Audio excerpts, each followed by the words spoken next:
Hey everyone, welcome to another video. It's about that time that I start reviewing some new releases, so here we go. I have recently finished watching the final season of Ted Lasso and I want to talk about it. So let's get into the full review for Ted Lasso Season 3.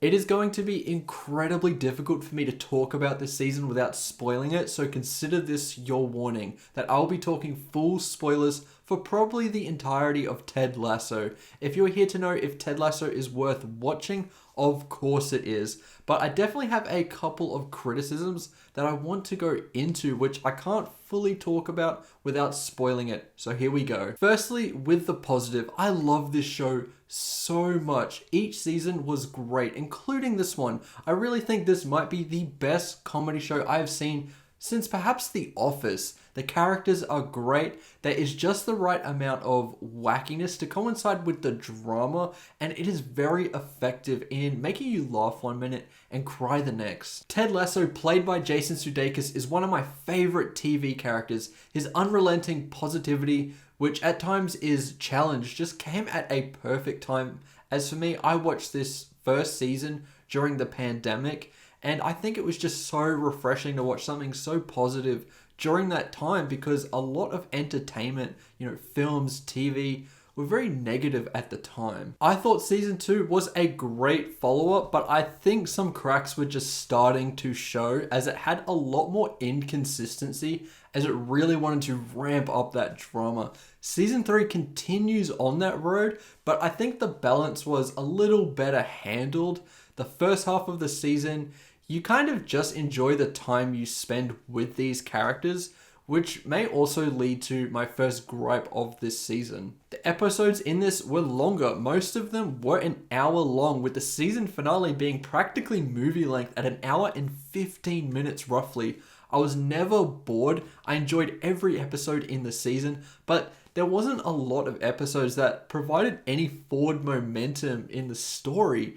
There was a patch where it felt like no one went anywhere, and to me, that adds a lot of pressure to put on your series finale, because you have to have all those loose threads tied up, and nothing was really getting pushed in that direction until the second last episode of the season. And because of that, things that were major arcs throughout the duration of the entire show kind of get swept under the rug here. But I digress, because there were some things that I really loved. So I'm going to break down the major arcs and tell you what I liked and didn't like with how they finalized. Okay, firstly, you have the team of Richmond FC. There are conflicts and drama that arise in the season, which had many heartfelt as well as hilarious moments. There is the drama between Zorro and Danny Rojas, one of the best characters of the show, as when they play against each other in an international format, Danny unlocks this evil side to him and breaks Zorro's nose in the game, and then afterwards goes back to being friendly again, which they make things up at the end of the season. It was a fun little progression, and I wasn't mad at its conclusion. You also have the addition of Zava, this legendary player. He was funny in the many scenes he was in, but he kind of gets forgotten about, and at times it's hard to think why they really included him in this season, because it was kind of pointless in the grand scheme of things. We get some LGBTQ plus representation as well, which is already going to piss off a certain part of the internet who are a little insecure, and that's putting it mildly. Colin, who we all think is this player with the ladies, it turns out that he is a homosexual, and he has to deal with the process of coming out to the team, which causes a bit of conflict with Isaac, because he was mad that it was hidden from him, and Colin didn't trust him enough to come forward and talk to him about this.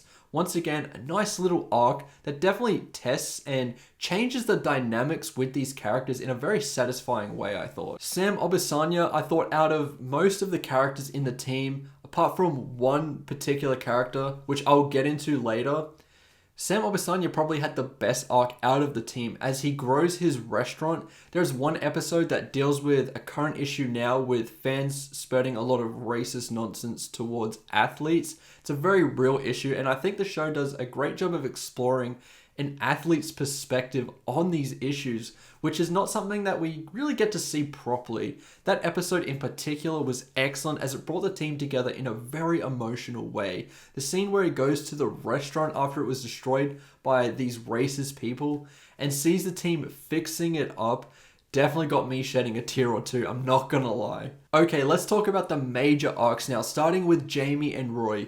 These two have always been favorites of mine, and their conflict just encapsulates what makes this show so special. There are hilarious moments and there are heart-wrenching moments. To see these two finally bond and train together was wonderful, and I really like how Jamie grows here. He's finally learning to balance between his selfish nature and his sensitive, kind side. I loved it, and during this season, Jamie was quite close to being my favorite character.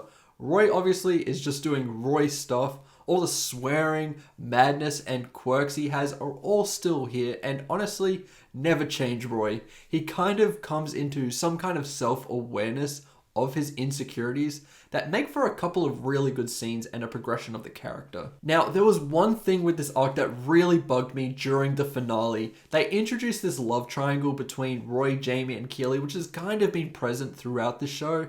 I always thought that Roy was great with Keely, and to be honest, that was one of the best things about season 2, hands down. And I think the relationship that Keely has with Jack earlier in the season just didn't work. I thought it was going to be put there so that Keely kind of realizes that Roy is the one for her, and Roy kind of comes to his senses that he should be with Keely. It looked like it was going to go down that avenue for a second, and then it just backtracks from that in this final episode. Jamie and Roy get into a fight over her, which sucks because everything that they had built over the season for a second looks like it just got completely ruined.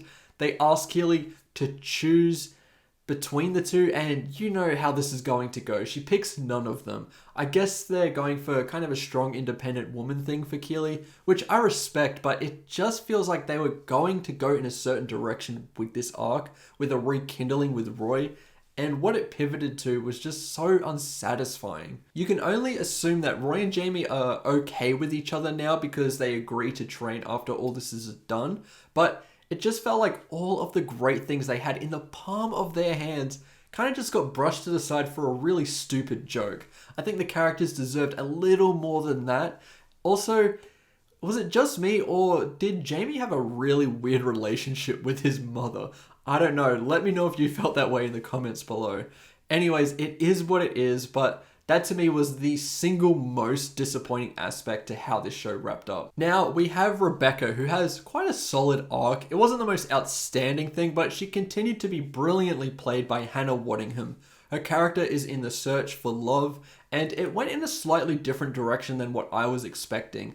The whole time, my fiance and I were thinking for sure that she would end up with Ted, and they throw this bit of bait at you early in the season where the person she falls in love with will have a green matchbook.